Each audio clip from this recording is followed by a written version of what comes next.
Hello friends, मैं फिर से प्रेरणादायक कहानी लेकर के आई हूँ। जी हाँ, मैं पिछले कई महीनों से अदर की 1.5 साल पौने 2 साल से आपको प्रेरणादायक कहानी नामक शीर्षक के अंतर्गत छोटी छोटी सारगर्भित मज़ेदार रोचक कहानियाँ प्रेषित करती हूँ। तो कहानी का तो कोई भी किस्सा हो, कहानी हो, प्रसंग हो, चाहे वो पशु पक्षी से जुड़ा हो, चाहे वातावरण से जुड़ा हो, चाहे जीव जंतु से जुड़ा हो, लेकिन होता मानव समाज के लिए है। वो पूरी की पूरी चीज़ हमारे ऊपर अप्लाई होती है। तो क्या है कि मेरा नौजवानों तक या जन जन तक अधिकतर लोगों से यही रिक्वेस्ट होती है कि देखिए, हमारी विपरीत दिशाएं होती हैं, जो दशाएं होती हैं वो हमको विचलित कर जाती हैं।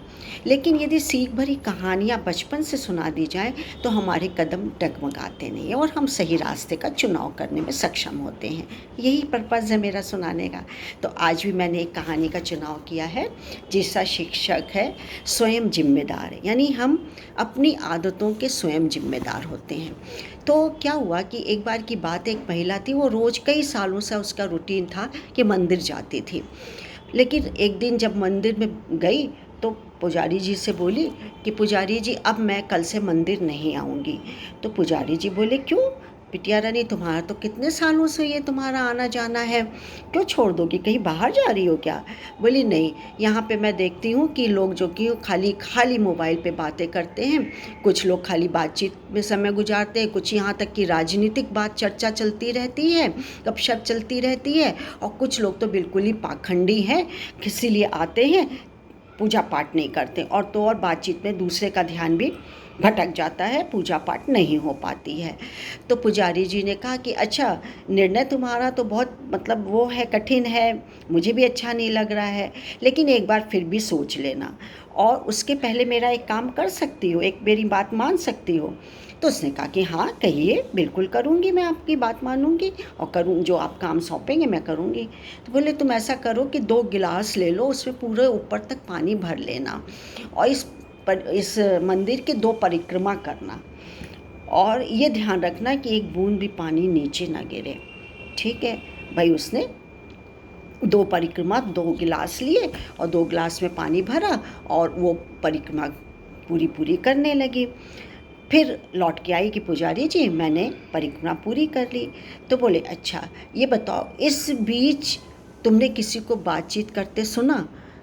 बोली नहीं। तुमने किसी को गपशप करते सुना? बोली नहीं। किसी को पाखंडी कह के बता सकती हो कि कौन पाखंडी है, झूठ मूठ का दिखावा कर रहा है? बोली नहीं। तुम्हें ये पता है कि किसी ने राजनीतिक चर्चा की हो या राजनीति की घुसपैठ मंदिर में हो रही हो? बोली नहीं पुजारी जी। तो बोले, बस क्योंकि तुम्हारा पूरा ध्यान उन 2 गिलासों पर था कि पानी न छलक जाए, इसलिए तो मंदिर में आओ तो एकाग्रचित्त होकर के आओ, कहीं ध्यान ना दो। दुनिया में बहुत सारे ऐसे लोग हैं जिनके अलग अलग विचार होते ही मत हैं। आप 4 आदमी, 4 पंडित से 4 तरीके की राय देंगे, 4 डॉक्टर से पूछे 36 तरीके की राय देंगे। तो वो जो कि है, चुप हो गई महिला। फिर पुजारी जी ने कहा कि देखो, आप अब जब भी आप मंदिर में आओ तो अपना फोकस, अपना ध्यान परमात्मा पे लगाइए, या फिर आप कोई कार्य घर में कर रहे हैं या कार्यालय में कर रहे हैं तो उसको पूर्ण समर्पण के साथ काम करिए, इधर उधर ना सोचिए, ना भटकिए। तो और परमात्मा से दिल लगाएंगे तो आपका ध्यान, यदि मंदिर में आए हैं तो परमात्मा के लिए आए हैं, तो आपका ध्यान इधर उधर जाएगा ही नहीं। यानी जाकी रही भावना जैसी, प्रभु मूरत देखी वैसी।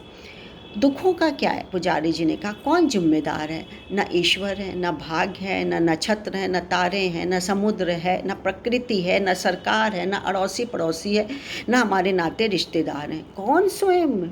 स्वयं हम हैं। हम स्वयं जिम्मेदार हैं अपने अच्छे भाग्य के लिए, अच्छी बातों के लिए, सकारात्मकता के लिए या फिर नकारात्मकता के लिए, विकार के लिए, कष्ट के लिए। हम खुद ही जिम्मेदार हैं। क्या है? आज हमारा सिर दर्द हो रहा है बहुत, तो क्या है? फालतू विचार है। फालतू विचार के परिणाम होता है पेट दर्द है, खराब खान पान है, आपका कर्ज आपने लिया है, यानी ज़रूरत से ज़्यादा आपने खर्च कर डाला है ना? आप दुर्बल हैं, पतले हैं, मोटे हैं, बीमार हैं, तो ये गलत जीवन शैली का परिणाम है।